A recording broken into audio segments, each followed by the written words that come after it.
ఓం శ్రీ సాయి సచ్చరితనే నమః. శ్రీ సాయి సచ్చరిత 6వ రోజు పారాయణ. 6వ రోజు సాధారణంగా మనం సచ్చరితను మంగళవారం పారాయణ చేస్తాం. సచ్చరిత కూర్పు ఎంత గొప్పగా హేమాడ్ పంత్ చేశారనడానికి ఈరోజు అధ్యాయాలు అంటే మనం సాధారణంగా గురువారం నుంచి బుధవారం వరకు చేసేటువంటి పారాయణలో మంగళవారం రోజు ఈరోజు మనం స్మరించుకునేటువంటి అధ్యాయాలు వస్తాయి. మంగళవారం రోజు ఇందులో బాబా మహాసమాధి ప్రస్తావన ఉంటుంది 6వ రోజు అధ్యాయాల్లో. అంటే బాబాగారు అక్టోబర్ 15 మంగళవారం రోజు వారు శరీరాన్ని వదిలారు కదా. వారి శరీర విసర్జన అధ్యాయాలు కూడా మంగళవారమే కూర్చడం అనేటువంటిది పారాయణలో నిజంగా చాలా అద్భుతమైనటువంటి విషయం. ముఖ్యంగా శ్రీ సాయి సచ్చరిత 6వ రోజు పారాయణలో బాబా మహాసమాధి ఘట్టాలతో పాటు అద్భుతమైనటువంటి అధ్యాయాలు ఇందులో ఉంటాయి. ఈ రోజుకు కూడా బాబా సజీవంగా నడయాడేటువంటి ఒక సందర్భం ప్రతి గురువారము ఉంటుంది. అదే షిరిడీలో జరిగేటువంటి చావడి ఉత్సవం. 37వ అధ్యాయం చావడి ఉత్సవాన్ని మన కళ్ళ ముందు ఆవిష్కరిస్తుంది. అంతేకాదు ఈ 37వ అధ్యాయంలో కొన్ని కీలకమైనటువంటి విషయాలను శ్రీ హేమాడ్ పంత్ ప్రస్తావిస్తారు. ఈరోజు మనమందరము కూడా బాబా మార్గంలో ఉన్నా ఎక్కడ ఉన్నా సరే ఒకదానికోసం పాకులాడుతూ ఉంటాం. ఇక్కడ ఎన్ని బాధలు పడ్డా సరే ఇక్కడంతా కూడా మనము పుణ్యశయాన్ని సంపాదించుకొని స్వర్గానికి వెళ్ళిపోవాలని చెప్పి హేమాడ్ పంత్ రాస్తారు ఈ అధ్యాయంలో. అసలు స్వర్గం అంటే ఏమిటి? మోక్షమే కదా స్వర్గము. అంతేకాదు ప్రతి జీవులో కూడా పరమాత్ముని యొక్క ఆత్మయే ఉందని, మానసిక దుఃఖాలు లేకపోవడమే కదా అసలైనటువంటి స్వర్గం. ఎక్కడో ఉన్నటువంటి స్వర్గం కోసం మీరు ఆలోచిస్తున్నారు. ఆ స్వర్గం అనేటువంటిది గురు చరణాల్లోనే ఉంది. గురు చరణాలు మోక్ష మార్గానికి దారిని చూపుతాయి.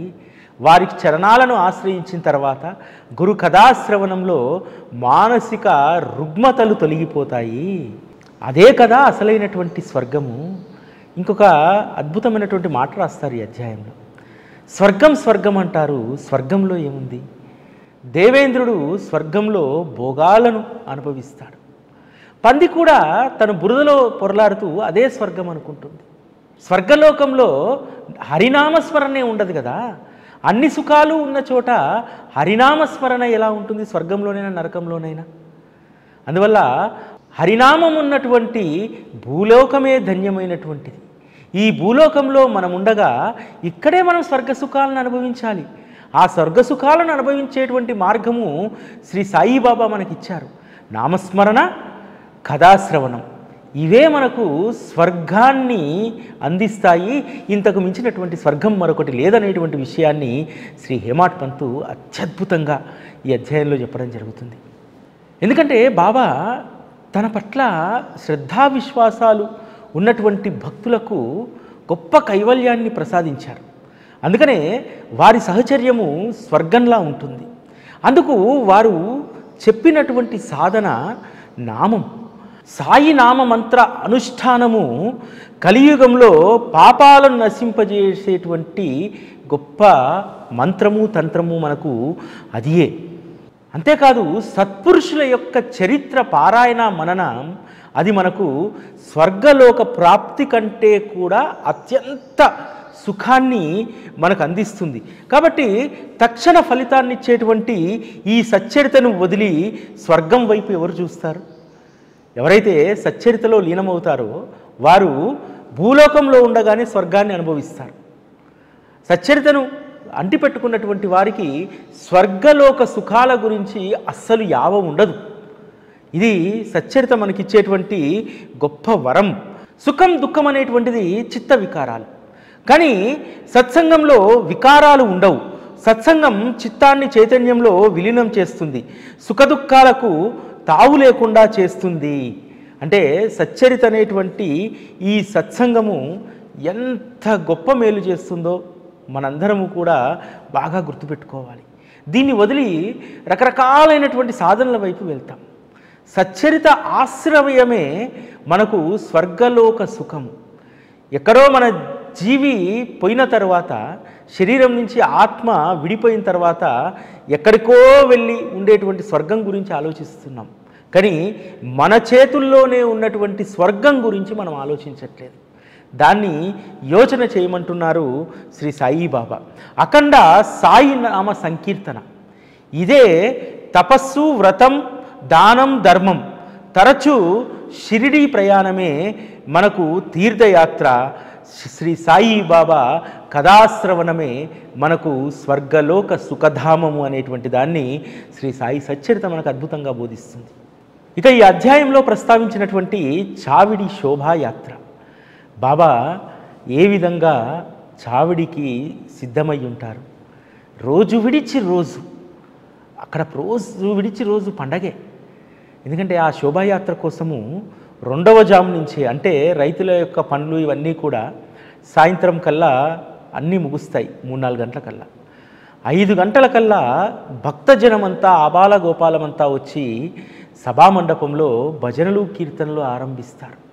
చావిడెప్పుడో రాత్రి జరుగుతుంది, కానీ సాయంత్రం సమయం నుంచే హరినామ సంకీర్తన అక్కడ జరుగుతూ ఉంటుంది. తాత్య రాగానే బాబా చావిడికి సిద్ధమయ్యేవారు. తాత్య ఎడమ చేతిని, మహల్సా కుడి చేతిని పట్టుకొని బాబాను చావిడికి తీసుకెళ్ళేటువంటి వారు. జోగు శిరస్సు పైన చిత్రం పట్టేటువంటి వారు.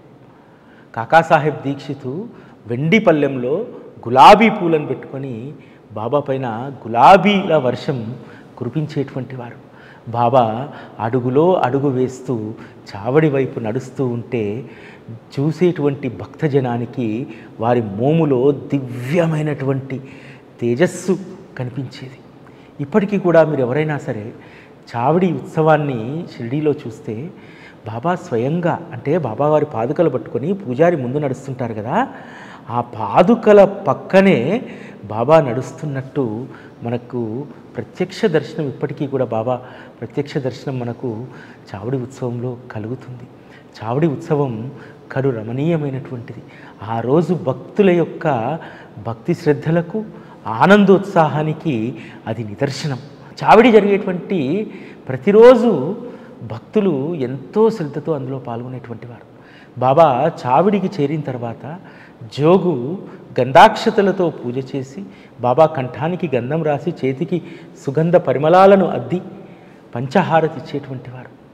బాబా చావిడిలో ఉంటే రాత్రి పొద్దుపోయే వరకు కూడా భక్తజనమంతా కూడా చావిడి బయట నిల్చొని అద్భుతమైనటువంటి హరిభజనను చేసేటువంటి వారు. నిజంగా ఆ రోజు భక్తుల యొక్క శ్రద్ధాభక్తులు నిజంగా చాలా గొప్పవి. నేను ఎప్పుడు చెప్తూ ఉంటాను, బాబాను అర్థం చేసుకోవాలంటే ఆ రోజు భక్తుల యొక్క ప్రేమను మనం అవగాహన చేసుకోవాలి. వారి యొక్క కమిట్మెంట్ను మనం పరిశీలించాలి. అందులో ఎంతో కొంతైనా సరే వస్తుంది. ఇందులో ఒక విషయం రాస్తారు. బాబాకు తాత్య చిలిం సిద్ధం చేసిస్తే బాబా ఆ చిలింను పీలుస్తారని చెప్పి, ఆ చిలిం గురించి కూడా, అంటే సచ్చరిత రచనలో ఎంత సూక్ష్మమైనటువంటి విషయాలను హేమాడ్ పంత్ రాశారో చూడండి. ఆహా, బాబా పెదవులు చుంబించినటువంటి ఆ చిలుముకు ఎంత అదృష్టము, పరమాత్మ దానిని ముద్దాడారు. అయినా అది కష్టపడకుండా అంత సులువుగా భగవంతుని పెదాలను చేరలేదు. మొదట కుమ్మరివాడి కాళ్ళ కింద నలిగి, ఆ తర్వాత ఒక రూపం వచ్చి, అది గట్టిపడడానికి కొలిమిలో బట్టిలో కాల్చబడి అన్ని రకాల శీతోష్ణ స్థితులను అది తట్టుకొని అప్పుడు అది చిలుముగా మారి బాబా పెదాలను చుంబించింది అని చెప్పి రాస్తారు. నిజంగా ఇంత సూక్ష్మమైనటువంటి పరిశీలన ఉండాలి. సచ్చరితలో కూడా మనకు ఇంత అద్భుతమైనటువంటి పరిశీలన ఉంటే అనేక విషయాలు అద్భుతంగా గోచరిస్తాయి. ఎందుకనంటే చావిడి ఉత్సవం అనేటువంటి దాంట్లో కూడా ఎంత గొప్ప కమిట్మెంట్ చూడండి. భక్తులందరూ కూడా ఆ రోజు బాబా చావిడికి ఏ రోజైనా ఆలస్యం అయితే వారు చావిడికి సిద్ధమయ్యేంత వరకు ఒక్కొక్కసారి అర్ధరాత్రి పూట కూడా బాబా ముందుకు సాగేటువంటి వారు కాదట. కొన్ని సందర్భాల్లో బాబా కోపోద్రితులైనప్పుడు, సీమోల్లంఘన సమయంలో అనేక సందర్భాల్లో బాబా కోపోద్రికులైనప్పుడు ద్వారకామయిలో వారిని కదిలించడానికి ఎవరికి సాహసం ఉండేది కాదట. అటువంటి సమయంలో బాబా ఎప్పుడు చావుడికి సిద్ధమైతే అప్పుడే ఆరంభించాలని చెప్పి అంత ఓపికగా భక్తులు ఆ రోజు కూర్చునేటువంటి వారు. కొన్ని సందర్భాల్లో అర్ధరాత్రి జాము దాటిన తర్వాత బాబా సిద్ధమయ్యేవారు. ఎందుకంటే వాళ్ళకు విశ్వాసం, బాబా మనం ఇక్కడ వారి కోసం ఎదురు చూస్తూ ఉంటే వారి ఆగ్రహం కరిగిపోతుంది, మన పైన దయ కలుగుతుంది, చావిడికి కదులుతారు అనేటువంటి విశ్వాసం వాళ్ళలో ఉంది. ఆ విశ్వాసమే చాలా సందర్భాల్లో పొద్దుపోయిన తర్వాత కూడా అర్ధరాత్రి సమయాల్లో కూడా బాబా భక్తుల యొక్క ప్రేమకు తలొగ్గి చావిడికి నడిచేటువంటి వారు. అంత గొప్ప ఉత్సవం చావిడి ఉత్సవాన్ని మన కళ్ళకు కట్టినట్టు 37వ అధ్యాయంలో శ్రీ సాయిబాబా వారు మనకు అనుగ్రహించారు. ఇప్పటికీ కూడా చావిడి ఉత్సవ ఈ అధ్యాయంలో బాబా యొక్క చావిడి ఆ ఉత్సవాన్ని వారు నడుస్తున్నటువంటి వారు వేస్తున్నటువంటి అడుగులను ఈ అక్షరాల్లో మనం చూడవచ్చు. అంతగా సాక్షాత్కరింపజేస్తుంది 37వ అధ్యాయం చావడిని. 38వ అధ్యాయం మనందరము కూడా బాబా స్వయంగా వండినటువంటి భోజనాన్ని తినేటువంటి అపురూపమైనటువంటి అధ్యాయం. ఎందుకంటే 12 అయిందంటే మధ్యాహ్నం జీవుడు ఆకలితో అలమటిస్తాడు. జీవుడికి ఆహారం అనేటువంటిది ప్రధానమైనటువంటిది. కాబట్టి ఆ ఆహారం విలువ, అదేవిధంగా అన్న సంతర్పణ యొక్క మహిమ, అది ఏ విధంగా చేయాలి, దాని యొక్క నిబద్ధత ఏమిటి అనేటువంటిది ఈ 38వ అధ్యాయం మనకు తెలియజేస్తుంది. ఎందుకంటే అన్నంలో నుండే ప్రాణులు ఉత్పన్నమవుతాయి, జీవులు జీవింపచేసేటువంటి సాధనము అన్నమే. రోగులకు, శక్తిహీనులకు ముందుగా వారికి భోజనం పెట్టి ఆ తర్వాత మనం తినాలి. అదే అసలైనటువంటి అన్న సంతర్పణ అనేటువంటి విషయాన్ని 38వ అధ్యాయం మనకు తెలియజేస్తుంది. బాబావారు మసీదు మధ్యలో ఒక పొయ్యిని పెట్టి దానిపైన అండా పెట్టి వండేటువంటి అద్భుతమైనటువంటి దృశ్యం మనకి ఇక్కడ కనిపిస్తూ ఉంటుంది. బాబాయే స్వయంగా వెళ్ళి వర్తకుల వద్ద వస్తువులన్నీ తీసుకొచ్చేవారట. జీలకర్ర కంటే సన్నటి బియ్యం, ఎంత అద్భుతంగా రాస్తారో.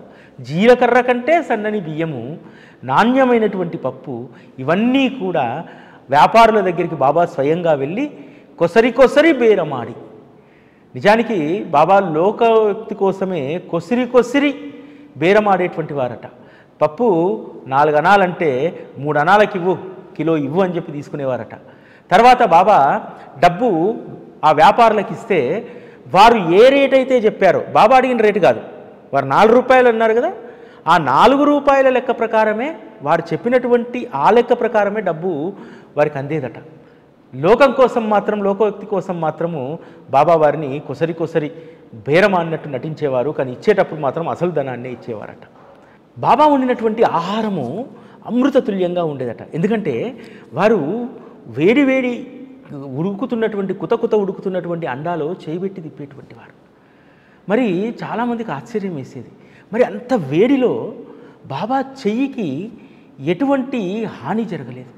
పిల్లవాడిని కాపాడేటప్పుడేమో దునిలో చేయబెడితే చెయ్యి కాలింది, కానీ అంతకంటే వేడిగా ఉన్నటువంటి పాత్రలో చేయబెట్టి తిప్పుతుంటే బాబా చెయ్యికి ఎటువంటి హాని కలగలేదు. దానికి సంబంధించి ఒక అద్భుతమైనటువంటి మాట హేమాడ్ పంత్ రాస్తారు. భక్తుల శిరస్సుపై బాబా హస్తం పడగానే త్రిపాపాలు తొలగిస్తాయి, అటువంటి హస్తాన్ని అగ్ని ఎలా బాధిస్తుంది? అగ్నికి వారి మహిమ తెలియదా? బాబా నానపోసిన పప్పును బండరాతి పైన వారే స్వయంగా సన్నికల్లితో రుద్దేటువంటి వారట. చక్కటి కిచిడీని వండేటువంటి వారు. అప్పుడప్పుడు పాయసం చేస్తూ ఆ గోధుమ పిండి ముద్దలను బాబాయే చేతితో అందులో ఆ పాయసంలో అలా వదిలేటువంటి వారట. ఆ దృశ్యమంతా కూడా మన కళ్ళ ఎదుట సాక్షాత్కరించేలాగా ఈ 38వ అధ్యాయాన్ని వ్రాశారు శ్రీ హేమాడ్ పంత్. బాబా ఎవరికైతే నిషిద్ధ పదార్థాలు ఉంటాయో వారికి ఎవరిని కూడా బలవంతంగా తినిపించేటువంటి వారు కాదు. శాకాహారం వండినప్పుడు శాకాహారులకు, మాంసాహారులకు ఇద్దరికి బాబా భోజనం ఏర్పాటు చేసేవారు. కానీ మాంసాహారం వండినప్పుడు మాత్రం శాకాహారులను ఎప్పుడూ కూడా అది తినమని చెప్పి బాబా ఆదేశించలేదు, బలవంత పెట్టలేదు. బాబా వారి యొక్క సాంప్రదాయాలను, నిష్టలను గౌరవించేటువంటి వారు. ఒకసారి దాదా కేల్కర్ని పిలిచి అడుగుతారు, నువ్వు కొరాలే వెళ్ళి మాంసం కొనుక్కరాపో అని చెప్పి. చాలా నిష్ఠాగరిష్టమైనటువంటి బ్రాహ్మణ కుటుంబం, గురువు ఆదేశం తప్పదు. ఇంటికెళ్ళి తెల్ల చొక్కా, తెల్ల పంచా వేసుకొని బ్యాగ్ పట్టుకొని బయలుదేరి ద్వారకామాయి దగ్గరికి వస్తాడు. సరే సరే నువ్వు వెళ్ళొద్దులే, మనం వేరే వారిని పంపిద్దామని చెప్పి అక్కడ ఉన్నటువంటి మహద్ అనేటువంటి కుర్రవాన్ని పిలిపిస్తాడు. పిలిపిస్తే ఆ సంచి పట్టుకొని మహద్ కూడా వెళ్తుంటే వదిలే వదిలే, ఈరోజు మనం మాంసాహారం ఉండట్లేదు, ఇక్కడే కూర్చో అంటారు. అదేవిధంగా దాదా కేల్కరు నియమనిష్టలు, స్నానము, జపము ఇదంతా కూడా నిష్టలు కలిగినటువంటి వాడు. ఒకసారి బాబా ద్వారకామయ్య వద్ద భోజనాన్ని వండుతున్నాడు. అది కుతకుత ఉడుకుతుంటే ఎలా ఉందో చెప్పు అని చెప్పి కేల్కర్ని అడుగుతాడు. కేల్కర్ అంటారు బాగా ఉంది అంటారు. నువ్వు దాన్ని గంటెతో తీయలేదు, ప్లేట్లో పెట్టలేదు, అదే బాగుందని ఎలా చెప్తున్నావు? కేల్కర్కి ఏంటంటే అవి ఈ స్నానపాదులు చేసిన తర్వాత అదేవిధంగా మడి కట్టుకొని ఉన్నాడు కాబట్టి దాన్ని ముట్టుకోకూడదు, ముందే తను భోజనం చేయకూడదు, దేవతార్పణ అగ్నికి అర్పించకుండా అని చెప్పి. అప్పుడు బాబా అంటాడు, సర్లే ముడి కట్టుకున్నావు అనేటువంటి బడాయి బాగానే ఉంది, వెళ్ళి దాంట్లో ప్లేట్లోకి తీసి రుచి చూడు అని చెప్తాడు. అంటే అన్నం పరబ్రహ్మ స్వరూపం. పరబ్రహ్మయే ఈ అన్నాన్ని సృష్టించినప్పుడు ఈ మడి ముడి ఇవన్నీ స్నానపాదాదులు ఇవన్నీ ఏమీ కూడా అన్నం భుజించడానికి ఇవేమీ అడ్డంకులు కాకూడదు. జీవాత్మ ఆకలితో నకనకలాడకూడదనేటువంటిదే బాబా ఉద్దేశం. ఎప్పుడు నీకు ఆకలి వేస్తే, ఎప్పుడు నీకు ఆహారం దొరికితే జీవాత్మను సంతృప్తి పరిస్తేనే నువ్వు పరమాత్మ ధ్యాసలో ఉంటావనేటువంటిది అనేక సందర్భాల్లో బాబా శ్రీ సాయి సచ్చరిత్రలో చెప్పడం జరిగింది. అలాగని బాబా ఎవరైనా సరే సాంప్రదాయాలను తప్పిన, ఇతరులను తప్పించిన బాబా అస్సలు ఊరుకునేటువంటి వారు కాదు. ఒకసారి నానాసాహెబ్ చందోర్కర్ వారి తోడల్లులతో సహా షిరిడీకి వస్తాడు.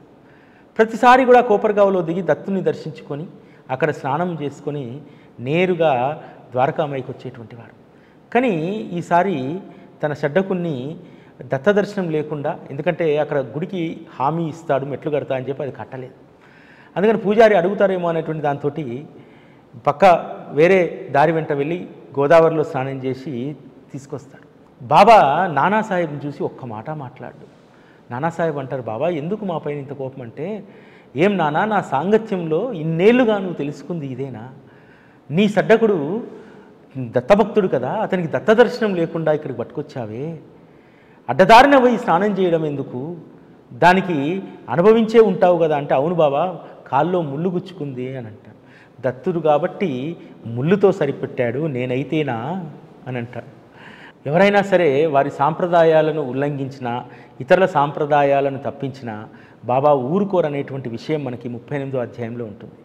అంతేకాదు బాబా అపురూపమైనటువంటి విందు అనేటువంటి ఈ అధ్యాయంలో హేమాడ్ పంతు వారి అనుభవాన్ని రాసుకుంటారు. ఆ రోజు బాబా అందరికీ కూడా పుష్టిగా భోజనాన్ని ఏర్పాటు చేస్తారు. భోజనం తిన్న తర్వాత ఆ రుచికరమైనటువంటి భోజనం గొంతు వరకు ఉంటుంది. ఆ సమయంలోనే బాబా హేమాడ్ పంతుకు ఒక చెంబెడు మజ్జిగిస్తాడు. అరే ఎలా తాగేది, గొంతు వరకు ఉంది అని చెప్పి సంశయిస్తుంటే బాబా అంటారు, తాగు తాగు, ఇది మహా కమ్మగా ఉంటుంది, ఇటువంటి అవకాశం మళ్ళీ రాకపోవచ్చు అని అంటారు. ఆ మజ్జిగను హేమాడ్ పంతు ఎత్తి తాగుతూ ఉంటే గుటకలో అద్భుతమైనటువంటి మాధుర్యం. అసలు ఇంచు కూడా పొట్టలో ఖాళీ లేదని చెప్పి అనుకున్నటువంటి హేమాడ్ పంతు గడగడా ఆ మజ్జిగ తాగేస్తారు.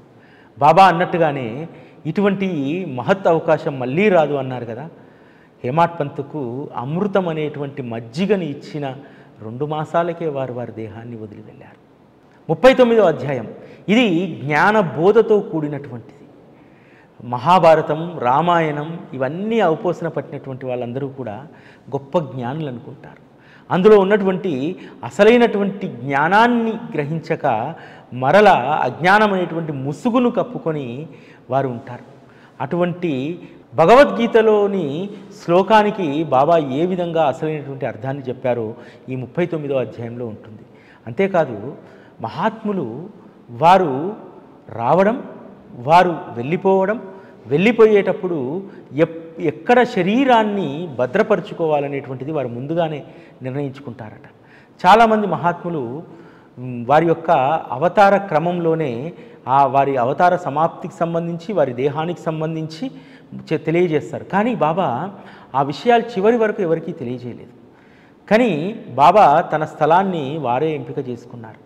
ప్రస్తుతం సమాధి మందిరం ప్రాంగణం ఉన్నటువంటిది అదంతా కూడా ఒక పెంట కుప్ప లాంటిది. అందరూ కూడా గ్రామ ప్రజలందరూ కూడా చెత్త తెచ్చి అందులో డంప్ చేసేటువంటి వారు. అటువంటి చెత్త మధ్యన బాబా పడుకొని ఉండేటువంటి వారట. చాలామంది బాబా మీద గౌరవంతో అక్కడ చెత్త వేయడం మానేశారు.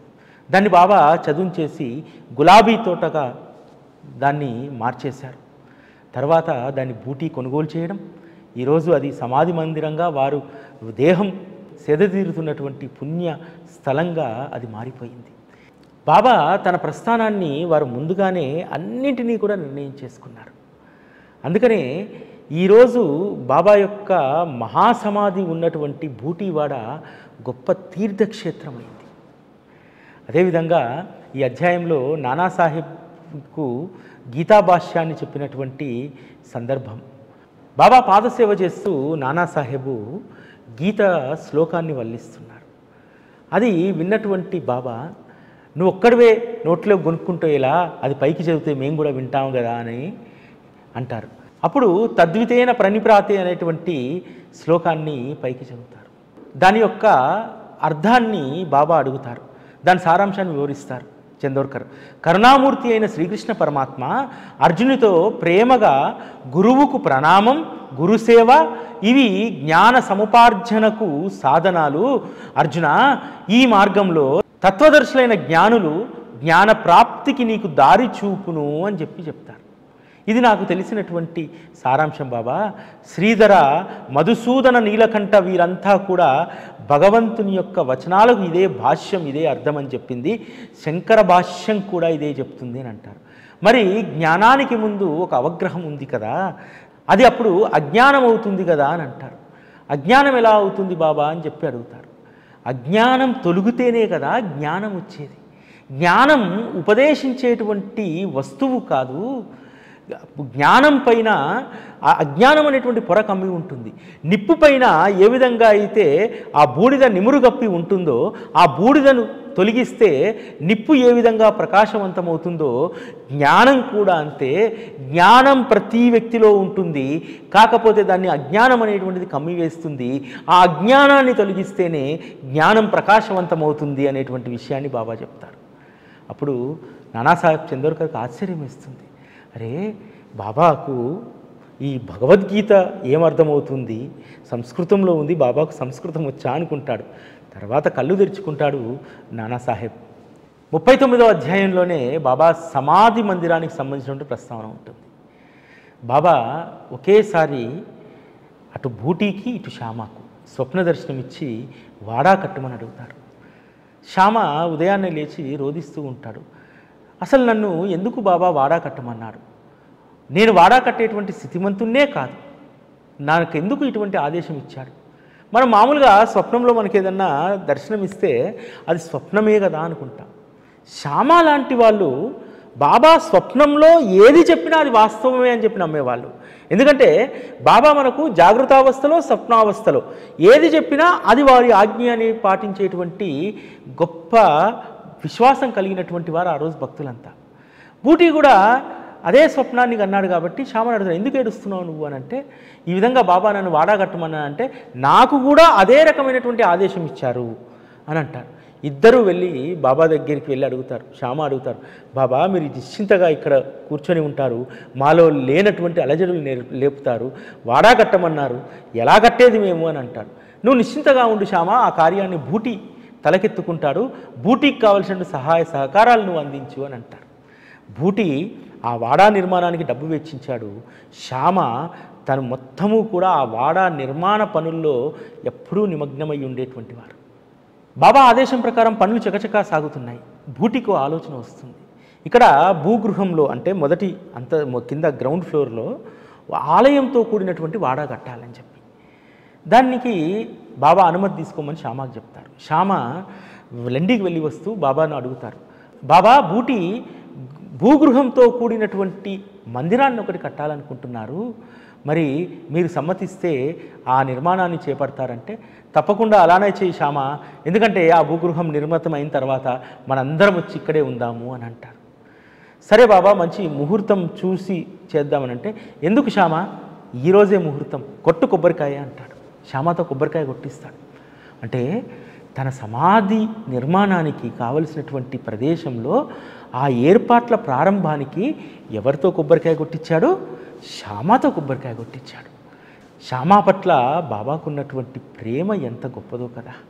వాడా నిర్మాణం పూర్తవుతున్నటువంటి సందర్భంలో బాబాకు జ్వరం రావడం, ఆరోగ్యం క్షీణించడం, ఇదంతా బూటీని బాగా కలవరపెట్టింది. ఎందుకంటే ఆల్రెడీ మురళీధరుని యొక్క విగ్రహం కోసం ఆర్డర్ ఇచ్చాడు. అదేవిధంగా నాగ్పూర్ నుంచి అనేక ప్రదేశాల నుంచి కూలీలను పిలిపించి, కళాకారులను పిలిపించి అద్భుతంగా అక్కడ నగీషీలు చెక్కిస్తున్నారు. మరి బాబా ఏమో ఈ విధంగా అచేతనంగా ఉన్నారు. తను నిర్మించేటువంటి వాడ వృధా అయిపోతుందా? బాబా ఇక్కడ ఉన్నారు కాబట్టి ఇక్కడ తాను నివాసం ఏర్పాటు చేసుకోవాలని చెప్పి బూటి ఉండాలనుకున్నాడు. తన ప్రయత్నం అంతా నిరుపయోగమే అనేటువంటి బాధలో ఉన్నారు. కానీ బాబా స్వయంగా వారే నేను వాడాలో ఉంటానని చెప్పి వారి యొక్క దేహాన్ని వాడాలో సేద తీర్చారు కదా. ఇక 40వ అధ్యాయం కడు రమణీయమైనటువంటిది. ఇందులో దేవ్ ఉద్యాపన వ్రతానికి సంబంధించిన ప్రస్తావన ఉంటుంది. దేవ్ తల్లి అనేక నోములను నోచి ఉద్యాపన చేయాలనుకుంటుంది.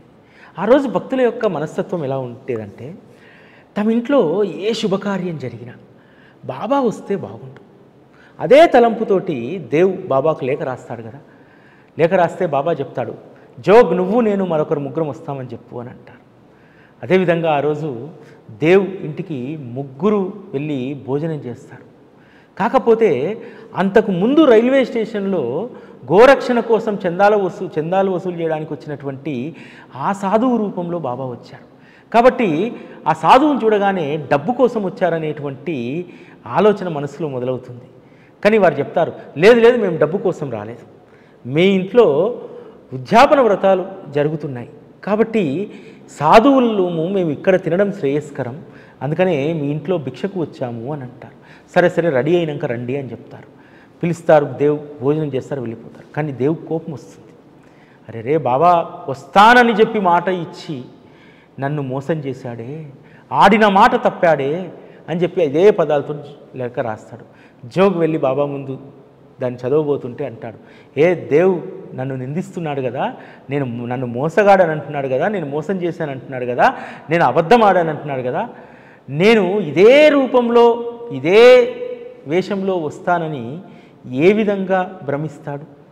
నేను లేఖలో రాసినట్టుగా నువ్వు మరొకరం వెళ్తామని చెప్పి ముగ్గురం వస్తామని చెప్పి రాశాను కదా, ముగ్గురు వ్యక్తులు భోజనం సమయంలో రాలేదా? వస్తే అతని మనసులో డబ్బు కోసం వచ్చారనే సంశయమూ రాలేదా? మేము ఆ ఉద్యాపనలో తృప్తిగా భోజనం చేసి వచ్చాం కదా, మరి నన్ను ఆడిన మాట తప్పాను అని అంటాడేంటి, మోసకారని అంటాడేంటి అని అంటాడు. ఇదే విషయం జోగ్ దేవుకు రాస్తే దేవు సిగ్గుపడతారు. అంటే ఆ రోజైనా ఈ రోజైనా ఎవరమైతే బాబా మన ఇంట్లో శుభకార్యాలకు రావాలని చెప్పి ఆశపడతామో తప్పకుండా బాబా ఏదో ఒక రూపంలో వస్తారు. దేవులాగా మనం కూడా వారిని గుర్తించాం. ఈ అధ్యాయంలోనే మరొక అపురూపమైనటువంటి ఘట్టం, హేమాడ్ పంత్ ఇంటికి బాబా ఫోటో రూపంలో భోజనానికి వెళ్ళినటువంటి దృశ్యం. ఇక్కడ మనం గుర్తుపెట్టుకోవాల్సింది ఏంటంటే, స్వప్నంలో బాబా ఇచ్చేటువంటి ఉపదేశాలు, వారు చేసేటువంటి సూచనలు అవి ఖచ్చితంగా సాకారం అవుతాయని చెప్పి మనం 100% విశ్వసించాలి.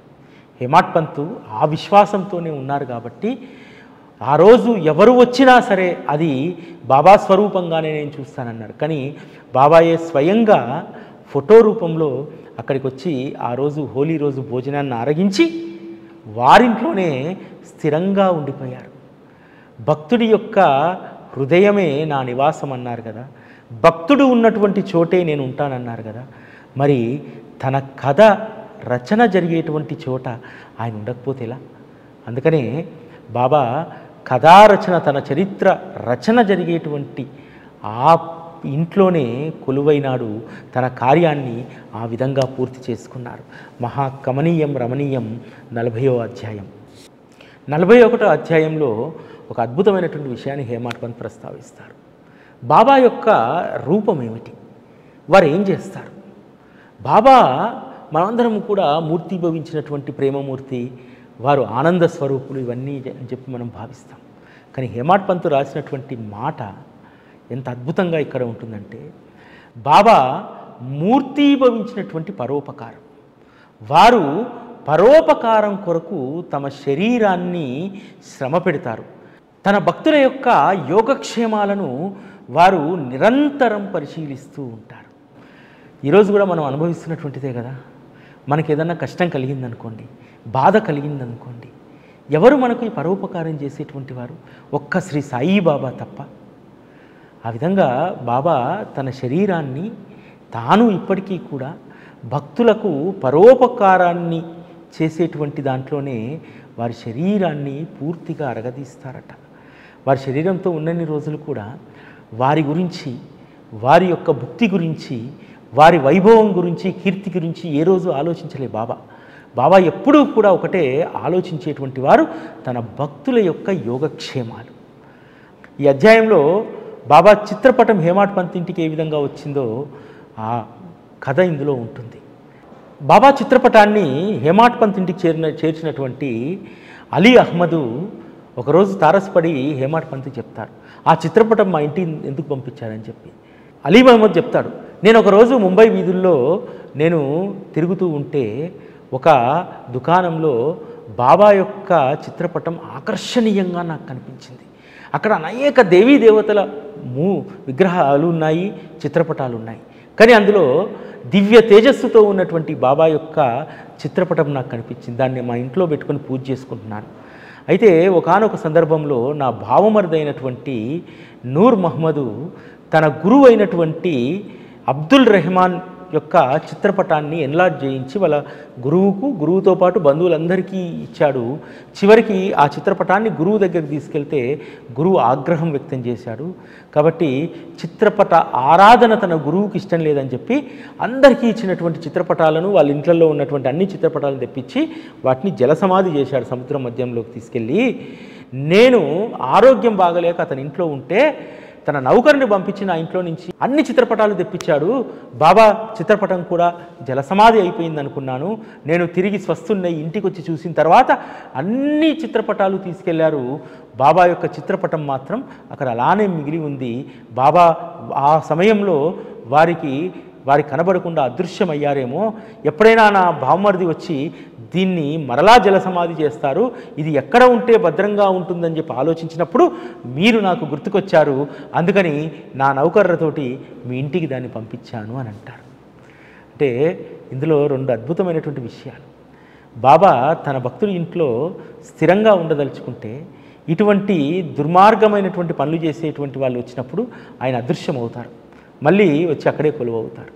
అంతేకాదు తన కార్యాన్ని ముందుకు సాగించుకోవడానికి ఏదో హేమాడ్ పంత్ తెచ్చుకున్నటువంటి చిత్రపటం అయితే తను తెచ్చుకున్నటువంటి తృప్తి ఉంటుంది. కానీ వారే స్వయంగా నడిచి వచ్చారనేటువంటి భావన సాయి నివాస్లో తాను ఉన్నాను, తానే వచ్చి ఉంటున్నాననేటువంటి భావన హేమాడ్ పంత్కు స్థిరం చేయడానికి వారు ఈ విధంగా రకరకాలైనటువంటి మజిలీలు ప్రయాణాలు చేసి హేమాడ్ పంత్ ఇంటికి చిత్రపట రూపంలో చేరారు. ఇదే అధ్యాయంలో దేవ్ జ్ఞానేశ్వరి పారాయణకు సంబంధించినటువంటి ప్రస్తావన ఉంటుంది. దేవ్ జ్ఞానేశ్వరి చదువుదామని చెప్పి చాలా ప్రయత్నం చేస్తారు, కానీ మనసు కుదరదు. ఒకానొక సందర్భంలో సెలవుల్లో కుటుంబ సభ్యులతో సహా షిరిడీ చేరుతాడు. షిరిడీకి వచ్చిన తర్వాత తను జ్ఞానేశ్వరి పట్టుకొని ఉంటే జోగొచ్చి చెప్తాడు, ఈ పుస్తకం చాలా అపురూపమైనటువంటిది, బాబా అందరితో పారాయణ చేస్తారు, దీన్ని నువ్వు పారాయణ మొదలుపెట్టు, జ్ఞానేశ్వరి నీకు మేలు జరుగుతుంది అంటాడు. లేదు నాకు బాబా చెప్తేనే అని చెప్పి భీష్మించి కూర్చుంటాడు. అలా బాబా తనకెప్పుడు ఆదేశిస్తాడు, ఎందుకంటే నా మనసులోని మాట బాధ బాబాకు తెలుసు కాబట్టి బాబా ఆదేశించాలని చెప్పి ఒక చిన్న పిల్లవాడిగా మారం చేసి కూర్చుంటాడు మొండికేసి. ఆ సందర్భంలోనే బాలకరాముడిని అడుగుతాడు, నీకు బాబా ధ్యానంలో ఏమైనా నేర్పించారా? ఎటువంటి ధ్యానం చేస్తావు, ఎటువంటి ఆరాధన చేస్తావు, ఎటువంటి సాధన చేస్తావు, బాబా నీకు ఏమైనా చెప్పారా? ఇటువంటి అని అడుగుతూ ఉంటాడు. అడుగుతూ ఉంటే బాలకరాముడు అంటాడు, సాయంత్రం రా నేను చెప్తానంటాడు. బాలకరామ్ దగ్గరికి వెళ్ళేటువంటి క్రమంలోనే దేవుని పిలిపించి బాబా విపరీతంగా కోప్పడతాడు. ఏమయ్యా ముసలివాడు అయ్యావు, వెంట్రుకలు తెల్లబడ్డాయి, ఇదేం పని, నువ్వు చీకిపోయినటువంటి గుడ్డలను దొంగతనం చేశావు, ఈ మసీదులో అక్కడ మూట ఉండేది, నువ్వు కాక ఇక్కడ దొంగెవడు లేడు అని అంటారు. అంటే ప్రత్యక్షంగా బాబా యొక్క అనుభవాలను పొందాలి తప్ప, తమకు తాము స్వీయ అనుభవాలనే ఏర్పరచుకోవాలి తప్ప, ఇతరులకు కలిగింది, ఇతరులకు వారు పొందినటువంటి దాన్ని నేనెలా పొందాలి అనేటువంటిది సరైనటువంటిది కాదనేటువంటిది బాబా ఉద్దేశం. చెప్తాడు బాబా, నీకు జరీ శాలువా ఇవ్వడానికి నేను సిద్ధంగా ఉంటే నువ్వెందుకు దొంగతనం చేశావు చిరికిపోయినటువంటి బట్టలను అని చెప్పి విపరీతంగా తిట్టి, వెళ్ళు జ్ఞానేశ్వర్ చదువుకో అంటాడు. జ్ఞానేశ్వర్ చదివిన తర్వాత మళ్ళీ దేవు తన గృహానికి వెళ్ళి సమయంలో బాబా స్వప్న దర్శనం ఇచ్చి, అర్థమవుతుందా నీకు అని అంటే, బాబా మీ కృప లేకుండా ఎలా అర్థమవుతుంది అంటే, నిదానంగా నెమ్మదిగా చదువు అని చెప్పి అప్పుడు మళ్ళీ స్వప్నంలో బాబా దేవుడికి చెప్పడం జరుగుతుంది. 42వ అధ్యాయం శ్రీ సాయి బాబా నిర్యాణానికి సంబంధించినటువంటి ప్రస్తావన ఇందులో ఉంటుంది. ఇందులో ఒక అద్భుతమైనటువంటి మాట బాబా రాస్తారు. దేవతల యొక్క జయంతి వలె సత్పురుషుల యొక్క పుణ్యతిథి కూడా జరపబడుతుంది. దేవతలకు ఏ విధంగా అయితే జయంతి ఉంటుందో సత్పురుషులకు పుణ్యతిథే జయంతి, పుణ్యతిథే వారి యొక్క సమారాధనోత్సవం అని చెప్పి రాస్తారు. ఈరోజు మనమందరం కూడా అదే కదా, విజయదశమిని బాబాగారి సమాధి ఉత్సవంగా మనం జరుపుకుంటాం. ఆ రోజు మనందరికీ దుఃఖం ఉండదు, శోకం ఉండదు, ఆనందమే ఉంటుంది. మన కోసం భగవానుడు వచ్చి 60 ఏళ్ళు ఆ నేలపైన, షిరిడీ నేలపైన నడయాడి మనందరి కోసం ఈరోజు చైతన్యంలో లీనమై మనందరి యోగక్షేమాలను చూస్తున్నారనేటువంటి గర్వం మనలో తప్పకుండా ఉంటుంది, ఉండాలి కూడా.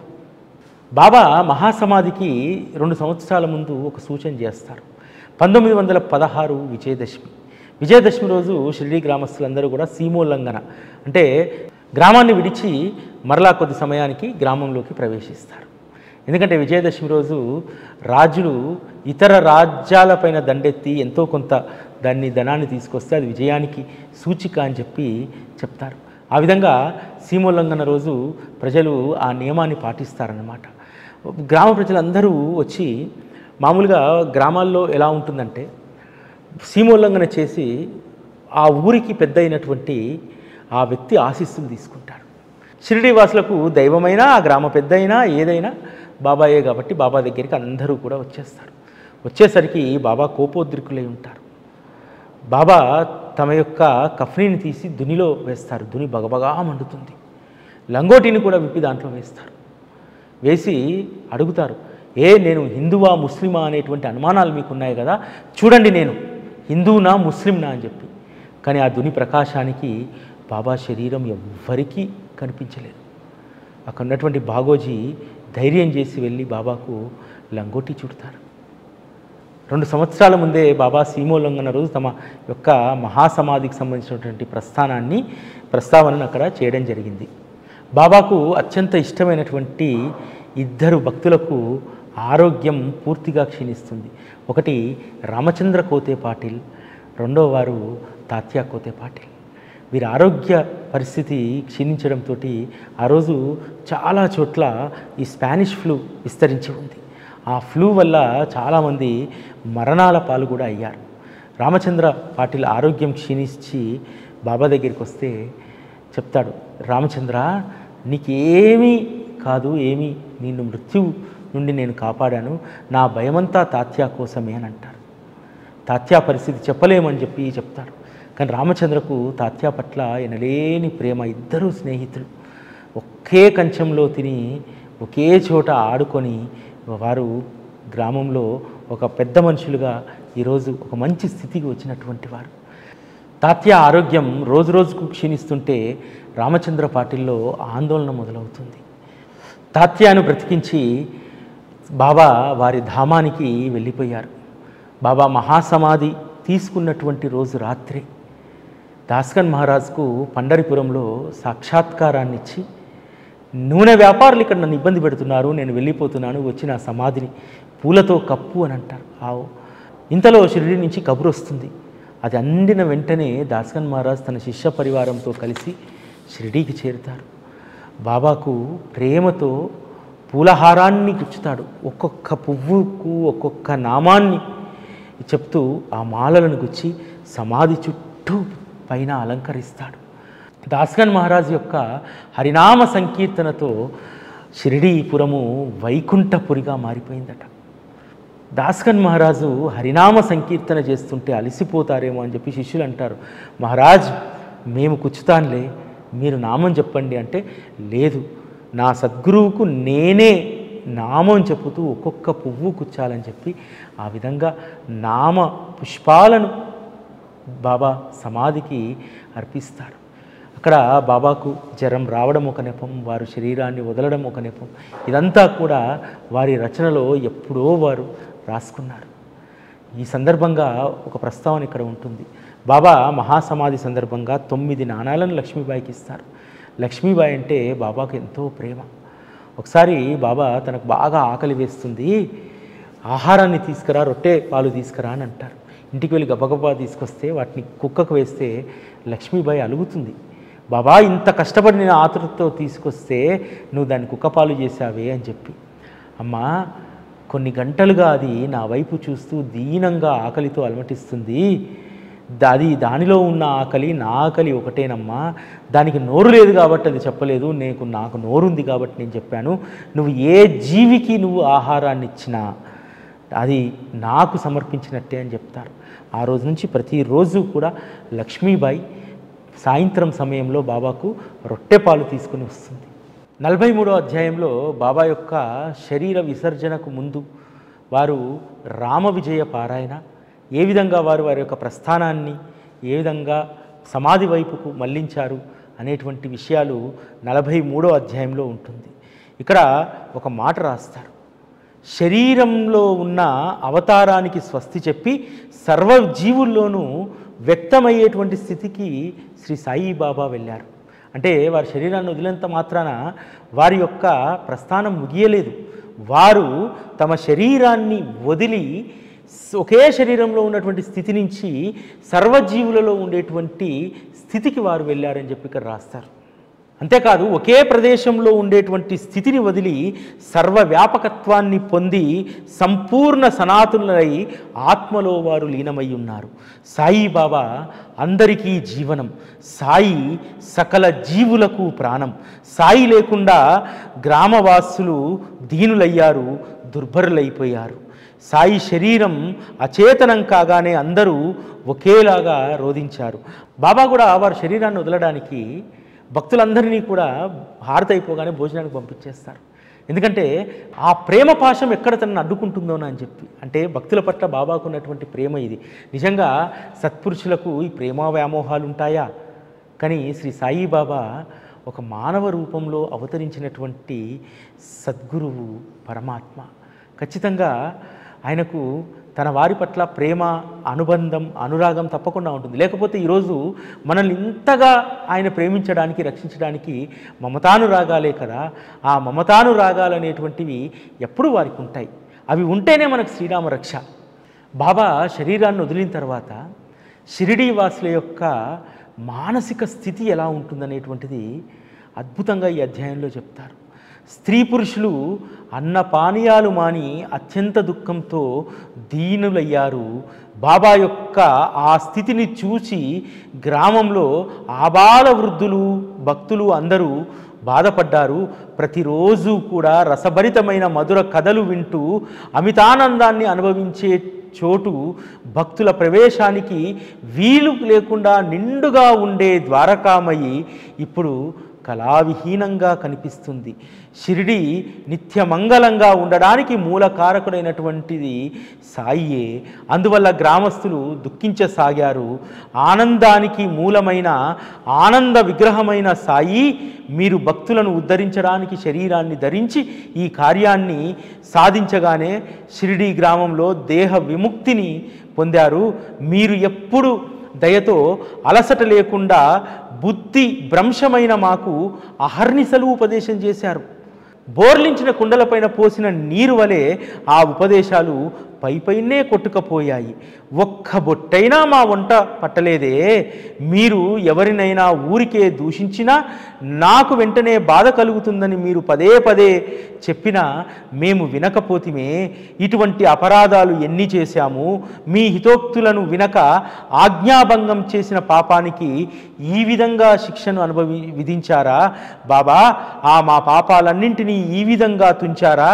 ఇప్పుడు పశ్చాత్తాపడితే ఏమిటి ప్రయోజనం?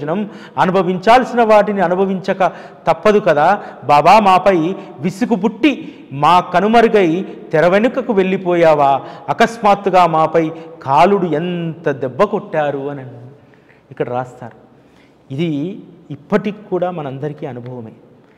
బాబా సాంగత్యం చేయాల్సినటువంటి రోజుల్లో, బాబాతో సత్సాంగత్యం ఏర్పరచుకోవాల్సినటువంటి సమయాన, బాబా చరిత్రను మననం శ్రవణం చేసేటువంటి సమయాన వాటిని ఉపయోగించుకోకపోతే మన జీవితం కూడా బోర్లించినటువంటి కుండలు లాంటి వాళ్ళమే.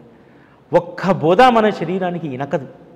కాబట్టి మనం ఎంత జాగ్రత్తగా ఉండాలనేటువంటిది శ్రీ సాయి సచ్చరిత, అదేవిధంగా బాబా మహాసమాధి అధ్యాయాలు మనకు తెలియజేస్తాయి.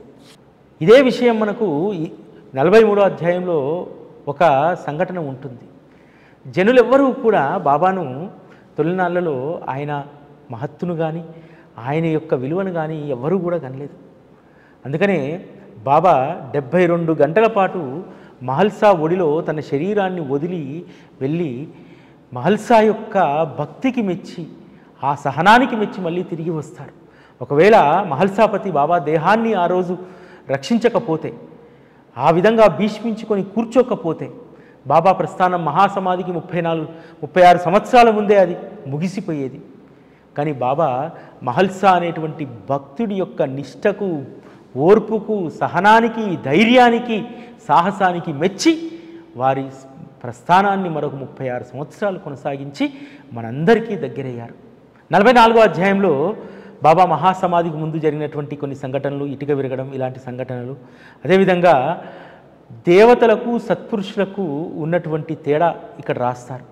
రామకృష్ణులు కమలాల్లాంటి కన్నులు కలిగినటువంటి వారు, సత్పురుషులు ఒంటి కన్ను లేదా కనులు లేనటువంటి వారు. అయితే సత్పురుషులు ఎప్పుడూ ఆనంద స్వరూపులుగా ఉంటారు. దేవుని రూపం ఎప్పుడూ ఆనందంగా ఉంటుంది. సత్పురుషులు ఎప్పుడూ ఆనంద స్వరూపులుగా ఉంటారు. భగవంతుని నేత్రాలు చెవుల వరకు ఉంటాయి. సత్పురుషుల దృష్టికి అంతం అంటూ లేదు. వారు యథాతథంగా ఈ లోకాన్ని అంతా కూడా అక్కడే ఉండి గమనిస్తూ ఉంటారు. బాబా మహాసమాధి సందర్భంగా ఒక వివాదం తలెత్తుతుంది. బాబాను ద్వారకామయ్య బయట సమాధి చేయాలా, భూటీవాడలో చేయాలా? భూటీ కలవరపడిపోతాడు. ఎందుకంటే బాబా యొక్క చివరి కోరిక కూడా అదే. రామచంద్ర లాంటి వారు పట్టుబట్టి బాబా యొక్క దేహాన్ని భూటీవాడలోనే సమాధి చేయాలని చెప్పి నిశ్చయించుకుంటారు. దాదాపు 36 గంటల పాటు ఈ వివాదం చెలరేగుతుంది.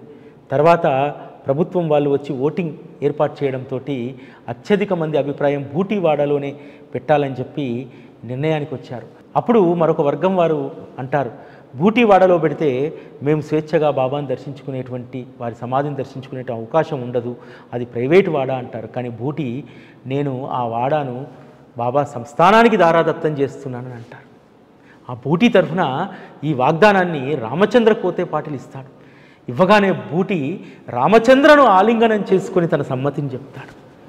ఆ రోజు భక్తులకు ఒకరిపైన ఒకరికి ఉన్నటువంటి గౌరవం, మర్యాదలకు అది సూచిక. మొత్తం మీద భూటీ వాడలోనే బాబా దేహాన్ని సమాధి చేయడం జరుగుతుంది. అదేవిధంగా ఈ అధ్యాయంలో బాబా మహాసమాధికి ముందు ఒకరోజు ఇటుక విరుగుతుంది. ఆ విరిగినటువంటి ఇటుకను చూసి బాబా అంటాడు, ఇది నా జీవన సహచరి, నా గురుప్రసాదం. ఈ ఇటుక ఇరిగిన తర్వాత నాకు నేను ఇక్కడ ఉండలేను అని అంటారు. మహల్సా అంటారు, బాబా ఈ ఇటుకకు బదులు ఇంకొక ఇటుక తెస్తానంటే ఈ ఇటుకకు సమానమైనటువంటి ఇటుక లేదు. పోనీలే బాబా, ఇటుకని నేను బంగారు తీగతోటి అతికిచ్చిస్తానంటే అది సాధ్యంగాని పని అని చెప్తారు. బాబా అనేక సందర్భాల్లో వారి శరీర అవతార ప్రస్థానం తర్వాత తను ఏ విధంగా ఉంటారనేటువంటి విషయాలను అనేక సందర్భాల్లో చెప్పారు. అటువంటి గొప్ప బోధనామృతాన్ని 44వ అధ్యాయంలో హేమాడ్ పంత్ పొందుపరుస్తారు. నా యందు అత్యంత ప్రీతి గల వారిపై నా దృష్టి ఎల్లప్పుడూ ఉంటుంది. వారికి నేను లేని ప్రపంచం శూన్యం. వారి నోట నా మాటే ఉంటుంది. వారు నిరంతరం నా ధ్యానమే చేస్తారు. జిహ్వతో నా నామాన్నే జపిస్తారు. వస్తున్నా పోతున్నా ఏం చేస్తున్నా నా చరిత్రనే గానం చేస్తారు. ఈ విధంగా చిత్తం నా ఆకారాన్ని పొందినప్పుడు మంచి చెడు కర్మలయందు నిష్కృతి కలుగుతుంది. నా సేవయందు ఇంతటి ఆనందం ఉన్న చోట నేను ఎల్లప్పుడూ తిష్ట వేసుకొని అక్కడే ఉంటాను. ఈ ఒక్క మాటల్ని గుర్తుపెట్టుకోండి. బాబా ఎక్కడ ఉంటారనడానికి. ఎవరైతే సాయి లేని ప్రపంచం మాకు లేదని భావిస్తారో, వారి నోట సాయి తప్ప మరొక మాట ఉండదు. వారి ధ్యాస వారి లీలల పట్ల చరిత్ర పట్ల తప్ప దేనిపైన ఉండదు. అటువంటి వారి వెంట బాబా ఎప్పుడూ కూడా ఉంటారు. అంతేకాదు ఇంకో అద్భుతమైనటువంటి మాట చెప్తారు. ఎవరైనా సరే ఎవరి గురించి అయినా సరే నింద చేస్తే వారు నన్ను దూషించినట్టు, నా హృదయంను గాయపరిచినట్టు అని చెప్పి తెలుసుకోమన్నారు. అందుకని ఈరోజు మనందరం కూడా ఒక నిర్మలమైనటువంటి, ఎటువంటి అహంకారము, ఎటువంటి అసూయ లేని జీవితాలు గడపడానికి కారణం శ్రీ సాయి సచ్చరిత. శ్రీ సాయి సచ్చరితయే శ్రీ సాయి బాబా, ఆయన ఆత్మస్వరూపమే శ్రీ సాయి సచ్చరిత. ఇది ఈరోజు పారాయణ. మళ్ళీ రేపటి కార్యక్రమంలో కలుసుకుందాం. అప్పటి వరకు సెలవు. నమస్కారం.